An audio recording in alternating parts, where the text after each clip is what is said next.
அந்த காலத்துல கூட்டு குடும்பத்துல வாழ்ந்தவங்கள போய் கேளுங்களேன். ஒருத்தர் கூட நிம்மதியா, சந்தோஷமா, ஃபுல்ஃபில்லா வாழ்ந்திருக்க மாட்டாங்க. சரிங்களா? கூட்டு குடும்பம்னா யார் சொன்னா? நாங்கலாம் சும்மா சொல்றாங்க அந்த காலத்துல கூட்டு குடும்பம் சந்தோஷமா இருந்தோம், ஒத்துமையா இருந்தோம். கிடையாது. உள்ளுக்குள்ள போட்டி, பொறாம, சண்டை, நிம்மதி இழந்து, தூக்கத்த இழந்து, ஒரு ஆள் மட்டுமே வீட்டு வேலை செய்யணும். ஒரு ஆள் மட்டுமே வசதியா நினைப்பாங்க.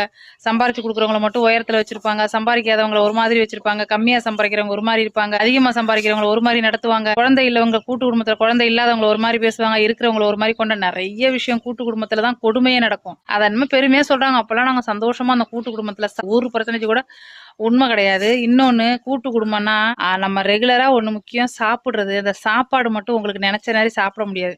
ஒரு வத்த குழம்பு, ஒரு புளி குழம்பு, ஒரு நாட்டுக்கோழி குழம்பு வைக்கிறீங்கன்னு வச்சுக்கோங்களேன், அத கூட அந்த வீட்ல தலைவர்ன்னு ஒரு போஸ்டிங் இருப்பாங்க.